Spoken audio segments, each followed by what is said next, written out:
You sit there torn, wanting your dad to finally show up, craving reconciliation that never comes. Deep down, you know I played a part in all of this, but the anger still burns. And it's not just anger.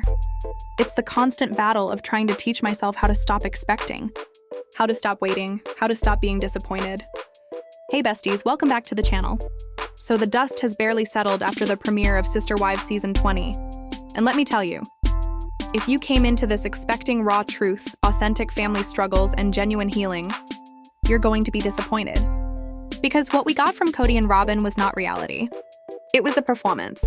Every scene with them felt scripted, staged, almost as if they were reading from lines that no one else agreed to. The episode opens with a clip that sets the tone. Forced smiles, controlled words, and an atmosphere so manufactured it almost insults the intelligence of the viewers. And from there, the season launches into what feels like déjà vu. A family split, a fractured legacy, and the gaping wound left behind after Garrison's death. Now, while Christine and Janelle are carrying that pain with them, processing it, and openly sharing their grief, Robyn and Kody behave as though Garrison was a passing storm, an inconvenient headline that the world expects them to acknowledge, but one they would rather brush aside. For Janelle, grief is woven into every word, every gesture. She's in North Carolina now, carving out a new life, staying busy, trying to fill the silence that her son once occupied. Garrison's presence looms over her story. You feel it with Christine too, and with their children. They talk about him because to them his life mattered and so does his absence, but Kody doesn't grieve like that. No. He distracts himself with performative gestures. The camera lingers on him brushing his 13-year-old son Solomon's hair on the way to school. And I have to stop there, because Solomon, a perfectly capable boy, doesn't need his father to brush his hair. There are no disabilities, no conditions that require it. So why is Kody doing this? Not out of necessity, but out of spectacle. To show the world, look, I'm a good dad. But the image crumbles the second he's more worried about whether his phone is still in his pocket than about the message his actions send. Meanwhile, Madison breaks down in one of the rawest, most heartbreaking moments of the episode. She voices the truth that has been festering since Garrison's passing. Kody didn't show up. He didn't mend fences. He didn't gather his children close in their time of loss. Instead, he compartmentalized. He pushed his kids further away. Even at the funeral, when families should set aside every grudge, every wound, and unite in shared grief, Kody and Robyn chose separation. They skipped out on being with the family at Erica's house. Erica, the widow of Kody's brother Curtis. And instead, they retreated into their own bubble, alone, detached, unwilling to break bread with the very people who needed them most. That's the heart of it. Kody and Robyn could not even honor Garrison's memory with the family in unity. And in this new season, the silence continues. Garrison is barely spoken of, as though erasing him from conversation could erase the guilt, the accountability, the consequences. And in Kody's narrative, his children who don't orbit around Robyn simply don't exist. Kody frames it as an impasse. He says reconciliation can only happen on his terms, when he is ready, and when his children approach him the way he demands. Accountability? That word isn't in Kody's vocabulary. Responsibility? Not something Robyn will ever let cross the threshold of her carefully curated victim narrative. Instead, they double down. They claim they never chose monogamy, that it was forced upon them when the other wives left. Robyn, with her teary-eyed declarations, insists this life was thrust upon her, that she never abandoned the dream of plural marriage. It just collapsed around her. And Kody echoes it, as if repeating the lie enough times will make the audience believe it. But here's the truth. They didn't fall into monogamy. They engineered it. They protected it. And now they wear it like a crown of thorns, using it as a shield against accountability, while spinning the narrative that they are the last survivors of a broken dream. The tragedy of this premiere isn't just in what was shown. It's in what was left unsaid. The silence around Garrison, the avoidance of responsibility, the refusal to confront the reality that their choices, Kody's favoritism, Robyn's manipulation, and their shared isolation, tore this family apart long before the cameras rolled. And now, Season 20 begins not with healing, not with unity, but with denial. A denial so thick, so calculated, that you can almost hear the script being written as they speak. Let's talk about one of the most powerful moments in this entire episode. It didn't come from Kody. It didn't come from Robyn. It came from Meri. She finally broke through the fog of excuses and said the quiet part out loud. I did not choose monogamy for Robyn because I chose me. I didn't have a relationship with Kody, and I barely had one with Robyn, and I wasn't going to keep living like that just so she could say she had polygamy. That single statement shattered the carefully constructed narrative Kody and Robyn have been clinging to for years. Because what have we heard from them over and over again? We didn't choose monogamy. It was forced on us when the others left. They hide behind this storyline as if it absolves them of every betrayal, every abandonment, every tear shed by their children. But Meri's words reveal the truth. Monogamy wasn't forced on Kody and Robyn. It was built by them. Kody stopped showing up for Christine long before she walked away. He abandoned his marriage with Janelle in everything but legal paperwork. And his relationship with Meri had been dead for over a decade, surviving only in name and in a few staged on-screen appearances with Robyn. So when Robyn sits there crying, insisting that monogamy wasn't their choice, she is rewriting history. And the most cutting part? She doesn't even call the other women my SisterWives anymore. She calls them Kody's exes. That little shift says everything. They're not family to her. They're disposable. They are just footnotes in the saga of Robyn the victim and Kody the misunderstood husband. Because here's the thing. If Kody and Robyn ever admitted that they did choose monogamy, it would mean they would have to own up to the consequences. It would mean acknowledging that Kody systematically abandoned 3 wives and most of his children for the comfort and control of one woman. And if they said it out loud, if they looked into the camera and admitted it, then yes, they'd look exactly like what so many viewers already believe them to be. Selfish, manipulative, and willing to burn down the entire family legacy just to protect their bubble. So instead, they keep spinning the same lie. They pretend, they rehearse. They expect the audience to forget. But viewers aren't stupid. They see through the charade. They know Robyn hasn't been struggling, not when Kody is driving her kids to school, brushing their hair, holding her hand through every staged interview. Robyn gets full-time Kody, while everyone else is told they have to fight for scraps of his attention. And Meri, Christine, Janelle, they all know it. Christine said it best once. I wasn't going to stay with Kody so Robyn could live her fake polygamy. And that's exactly what it was, fake, a facade. Robyn was willing to let every other wife be discarded, as long as she could keep calling it plural marriage. But what kind of plural marriage is it when only one wife has a husband and everyone else has heartache? And then there's the hypocrisy of Robyn pretending she's never lived monogamy. Let's not forget, before Kody, she was married to David Preston Jessup for nearly a decade. She knows monogamy. She's lived it. She's breathed it. But now, in front of the cameras, she acts as if this is some foreign prison she's been trapped inside. The performance doesn't hold, not when history speaks louder than her tears. Even Kody's rare moment of honesty reveals more than he intended. He says that losing a wife in their religion feels like a walk of shame. But notice this. The only wife he's truly lost, the only one who received an official release, is Meri. Christine and Janelle? Spiritually, he could still claim them if he wanted to. In his mind, their names are still tethered to him, their lives still subject to his narrative.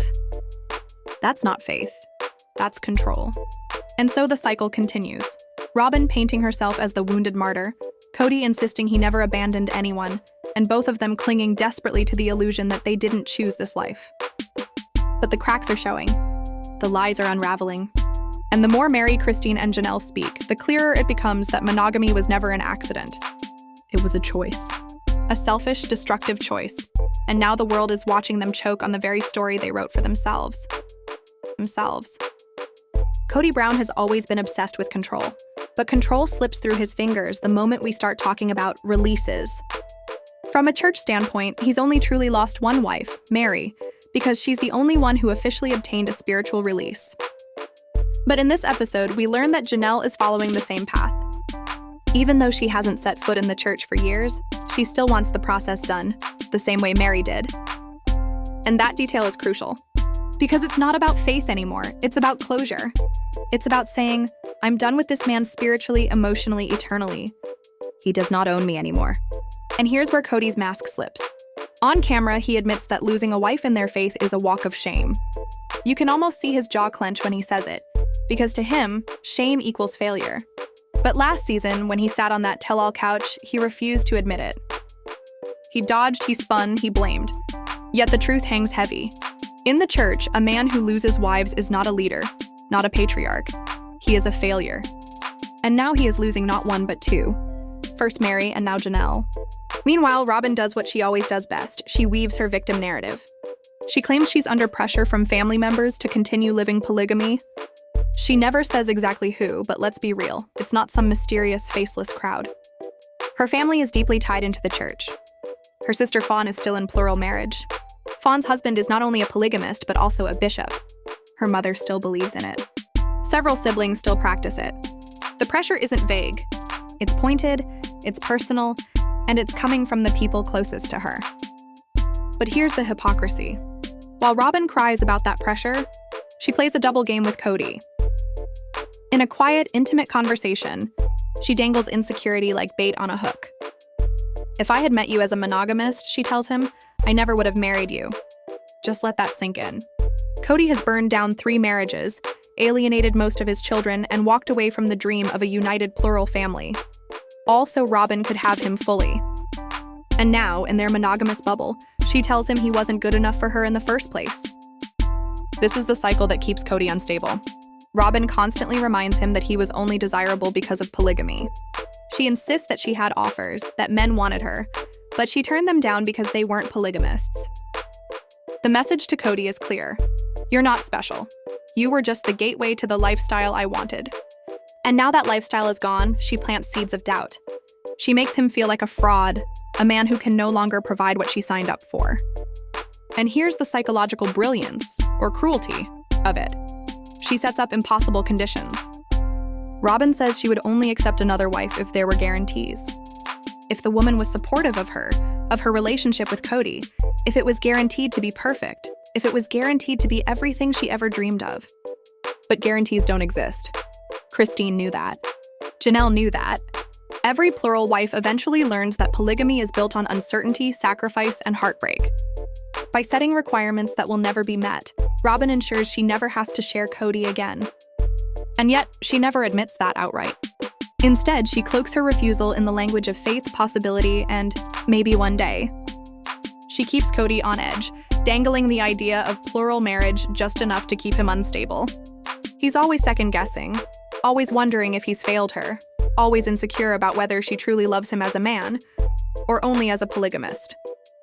So while Kody spirals, trying to convince the world he didn't choose monogamy, Robyn quietly ensures that he never forgets his choices have consequences. She whispers that she never wanted monogamy. She hints that maybe he was never good enough without plural marriage. And in doing so, she keeps control. Kody's not just trapped in monogamy, he's trapped in Robyn's emotional prison, one where shame, guilt, and insecurity are the bars, and she holds the key. And she holds the key. And then, besties, we get to the heart of Kody's twisted manipulation. On one side, he keeps Robyn dangling, emotionally unstable, second-guessing herself, because that's the way he maintains control. He tells her, straight-faced, that she doesn't want to have sex enough. Imagine that. Instead of intimacy being about love, trust, or connection, for Kody, it boils down to one single, shallow measure: sex. He makes it crystal clear that the only reason he would even consider bringing another woman into his life would be if she could provide him with unlimited, constant, unrelenting sex. Not love, not loyalty, not companionship, just sex. Because apparently, in Kody's world, Robyn doesn't provide enough. And when those disgusting words leave his mouth, the aftermath is exactly what you'd expect. Robyn, finally fed up, lashes out and calls him what he is: a pig. And let me just pause here. Because when even Robyn, the so-called favorite wife, the woman who's defended him through every storm, calls him a pig, you know the rot has reached the core. I sat there thinking, so let me get this straight, Kody. You claim that what you and I had was the real relationship. That ours was the sacred bond. And yet you're dismissing her as little more than a concubine. Because that's what it sounds like. That's what it is. And let me remind you, most women don't enter marriage dreaming of being someone's side project or glorified maid. They want commitment. They want tenderness. They want partnership, respect, love. They want a man who sees them as more than just a body to be used. But Kody? He sits there and shrugs like all of that is negotiable, like it's not reason enough to value a marriage. And besties, here's where it gets chilling. For years I've been saying it, I've been dragged for it, criticized for daring to use the word concubine. But here's the truth. Robyn herself just used that word. She exposed the language of this culture. She admitted what Kody's mindset really is. Wives are interchangeable, women are possessions, and concubines exist only to feed a man's appetite. What Robyn was really saying, coded in her trembling words, is that Kody doesn't want a wife. He wants a sex slave. He wants a disposable piece while still keeping his real relationship polished and protected. And yet, even in her confession, Robyn tries to defend the indefensible. She sits in her talking head later, painting this bizarre picture that in the past, when Kody had multiple wives, there was some surplus of sex, as if the women were cattle in rotation. And now poor Kody is suffering because there's no surplus. And Robyn insists that their sex life is fine, that it's never been a problem. But thanks to Christine's book, we now know the truth hiding behind the curtain. Those infamous hour-long massages that Kody demanded. Not intimacy, not love, but a ritual of control. A man who believed his wives existed to cater to him. And then Kody, in his arrogance, drops another gem. That polygamist men have too much sex, and monogamists don't have enough. Can you believe the audacity? He reduces decades of broken marriages, children's trauma, and shattered lives into nothing more than a tally sheet of his sexual satisfaction. And he dares to say the only way he'd ever consider another wife is if she were a diamond, someone flawless, someone who would adore Robyn, never feel jealousy, and never compare herself to the love he already shares with Robyn. But let's be real. If that fantasy woman ever walked through the door, Robyn would suddenly find herself in the very position she forced Christine, Janelle, and Meri into: the old wife, discarded, compared, overshadowed. The shiny object would replace her, and she knows it. The hypocrisy is staggering. Robyn, who has proven time and time again that she cannot share, that she cannot coexist without dominance, would suddenly be expected to welcome another woman? It's laughable. And the truth is, this entire conversation reeks of fakery. It's staged. It's convoluted. It's Kody and Robyn spinning circles, trying to convince themselves that they aren't failures. But underneath all of that posturing, Kody admits the truth. He finally breaks. "We failed already," he says. And in that moment, you see it. The mask slips. The dream is dead. And then, as if to cover his tracks, he throws out his signature cruelty, calling the women sister witches, smirking, mocking, as though the only way to protect his fragile ego is to tear them down with insults. That's his playbook. He thrives on control, on belittling, on making sure the women around him never forget that his voice is the loudest. And Robyn, true to form, doesn't confront the rot at the center. She slips back into her role. His cheerleader, his enabler. The one who smiles through the humiliation and whispers, "You know I am," as if cheerleading for a crumbling marriage will keep the house from collapsing. But besties, let's be honest, the house already collapsed. What we're watching now is rubble. Kody may still puff out his chest, Robyn may still polish the narrative, but what they're really doing is grasping at ghosts of a dream that failed long ago.